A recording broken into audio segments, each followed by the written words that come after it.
It can sound small, casual, or even harmless tea that destroys lives, relationships, and even souls. It's not harmless chatter. It's a weapon. Proverbs says, "Death and life are in the power of the tongue. Words have the power to kill or give life." Gossip isn't neutral, it's destructive. Gossip is not just something slight. Gossip is spiritual arson. And it wasn't until the Lord caught me recently that I really understood how dangerous it is. That's when I realized gossip isn't just gist, it's a weapon. And it cuts deeper than we think. So here's the line: gossip tears down, but godly speech builds up. One poisons, the other heals. The question isn't, am I talking about somebody? But it's, what's the heart and purpose behind my words? Because when we surrender even our speech to the Lord, our conversations stop being weapons and start being tools of love. Welcome to Take Your Mind Back. This is a space where Christ moves, questions find answers, and conversations stay real, honest, and grounded in God's truth. This is a place for Christians to connect, to grow, and be refreshed, and for anyone curious about faith to discover who God is in a practical and relatable way. In a world where popular media shapes so much of how we think, this podcast is about reclaiming our thoughts, centering them on Christ, and exploring relevant topics that matter today. I'm your host, Princess Opara, navigating life just like you, figuring out how to live with the mind of Christ in the middle of these times. So lean in, listen close, and let us take our minds back together. Today's topic, well, it's one we've all been guilty of, whether it's in whispers, group chats, or event sessions. Gossip. The world calls it harmless tea, but the Bible calls it destruction. Gossip isn't just talk, it's a weapon that kills trust, divides hearts, and poisons souls. And I can't just speak on it from a distance. I've been on both sides. So in this episode, we're unpacking what gossip really is, why it's not as small as it sounds, and how God's been teaching me to take my mind and my mouth. Merriam-Webster defines gossip as casual, unconstrained conversation or reports about other people, typically involving details that are not confirmed as being true.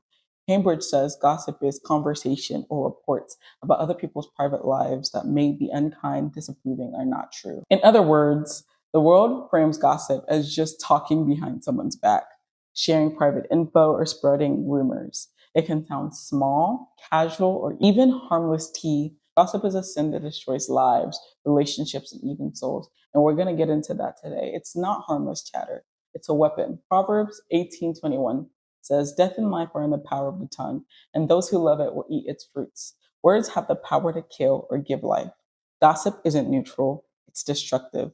Proverbs 16:28 says, "A perverse person stirs up conflict, and a gossip separates close friends." Gossip divides, wounds, and murders trust. James 3:5-6 talks about the tongue. And although it's a small part of the body, it makes great boasts.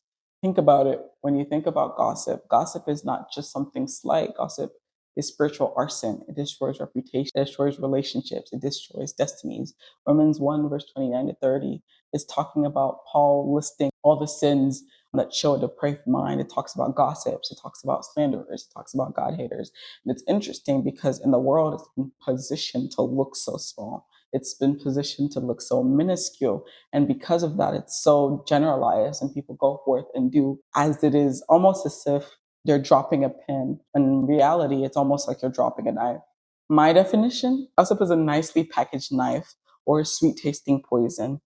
It's a thing everyone hopes won't end up at their address, but they're willing to package and send to someone else's. Gossip isn't just spilling tea. In my perspective, it's spilling blood. And I can't just say that from a distance. I've lived it. I've been on both sides of gossip, the one packaging the knife and the one receiving it. And it wasn't until the Lord caught me recently that I really understood how dangerous it is. That's when I realized gossip isn't just gist, it's a weapon. And it cuts deeper than we think. I've been on both sides of it. And honestly, there have been times when I would just be like, oh, tell me the gist. What's your friends? Those friends that you have. Like, oh, tell me the gist, tell me the gist. And what we don't realize is we're normalizing gossip. Well, you think about it.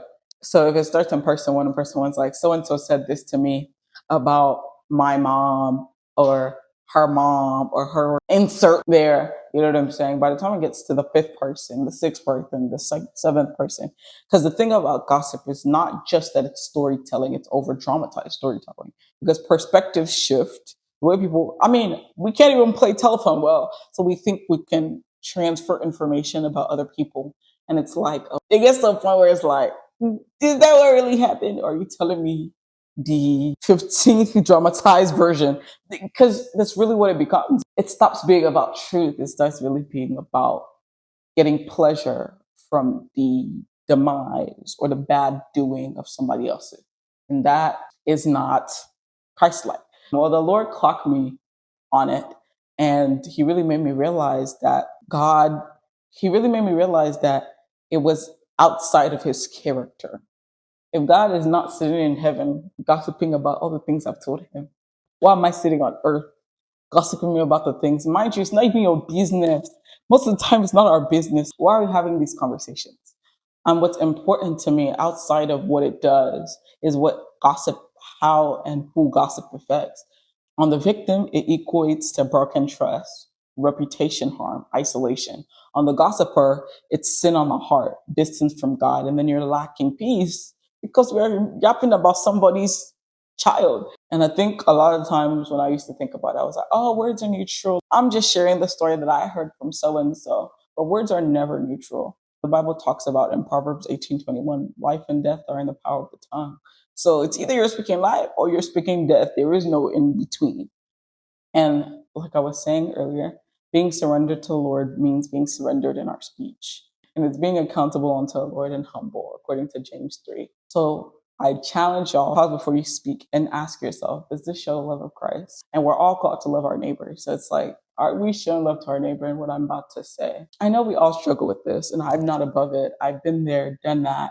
But the Lord is teaching me to take my mind back in this area too. I think until we normalize talking about the consequences of gossip, just as much as it's normalized to gossip, I think we're going to have a real thing going. It's been normalized and its weaponization has been too, which causes us to be desensitized to it happening as it becomes a regular part of our everyday lives. Because gossip can be disguised as venting, and that's like, oh, I just need to get it off my chest. But you end up unloading someone else's personal business to people who aren't part of the solution.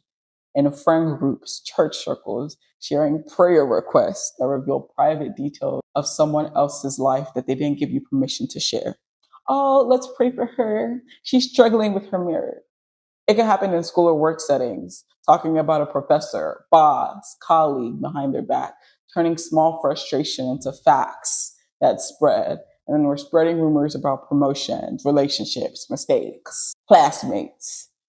And it's social media culture, screenshots sent into group chats, subtweets, or vague posts clearly aimed at somebody.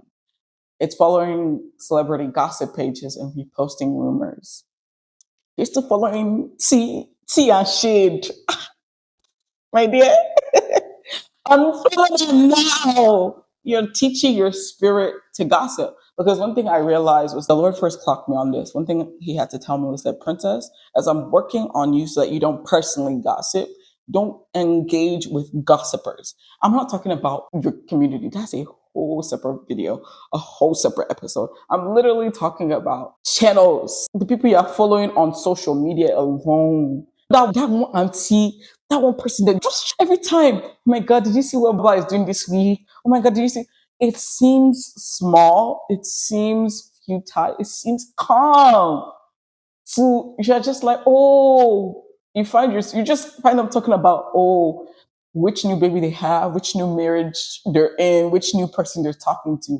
All of a sudden, you're talking about what Unica did to Tynesha, and now you in gossip, sweetheart, because it's a slippery slope.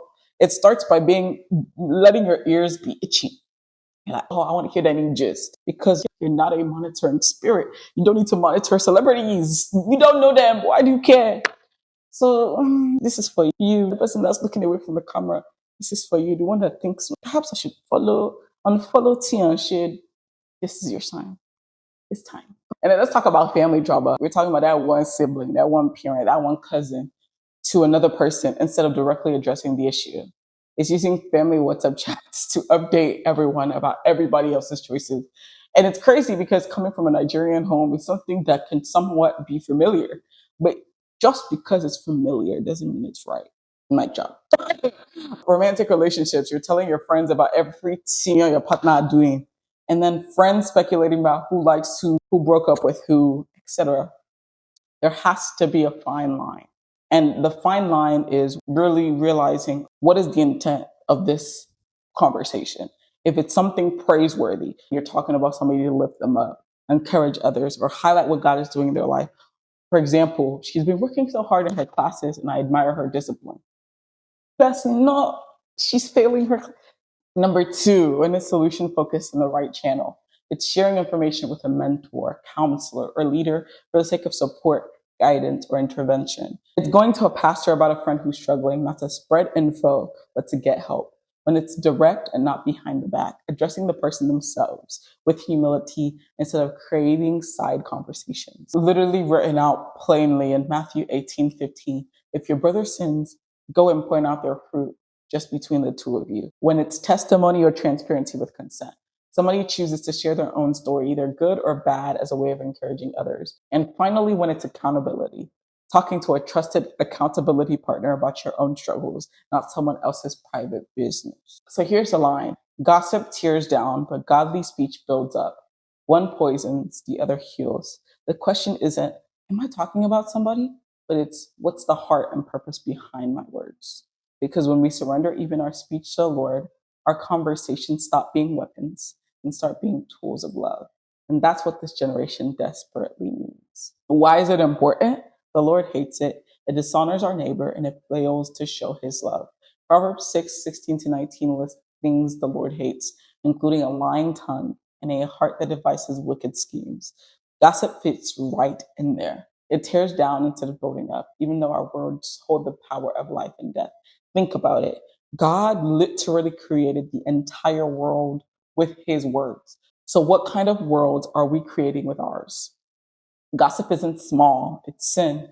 Honoring God includes honoring him in our speech, and it's also tied to honoring his anointed. He cautions us against speaking against them. First Chronicles 16 reminds us of God's covenant faithfulness and his defense of his people. He told kings, do not touch my anointed ones. Do my prophets no harm. Notice God himself said that, and God himself enforced it. The Israelites didn't need to remind each other of God's protection. They trusted him. This teaches us mutual respect for God's order and for each other. And just like Israel, we are now his chosen people in Christ, according to 1 Peter 2:9. That means we share in that same protection. But with that identity comes responsibility. We don't use our mouths to tear down even our brothers and sisters who are also anointed. Instead, we trust God to defend us and we show respect to others. Numbers 12 shows us the cost of gossip when Miriam and Aaron spoke against Moses. Unlike biblical times, our generation has gained the audacity, yes, I said audacity, to dishonor people on microphones and cameras for others to hear and partake in. Moses didn't even need to know what was said. God heard it, God stepped in, and God defended him. In the same way, he doesn't need our help to put people in their place. He is the righteous judge. So when we gossip, it's not just words, it's rebellion against God's order. It's dishonor, and it can be deadly. That's why gossip isn't harmless chatter. It's a murder weapon. Don't get it twisted. Gossip is a murder weapon. And if we want to take our minds back in this generation, it starts with surrendering even our speech to the Lord. I'd love to hear from you. What questions do you have about gossip, or maybe about how to handle it when you're on the receiving end? Send them in and I'll be answering it in the next Q&A. Until next time, remember, use your words to give life, not to take it. I'll see you all soon. Bye.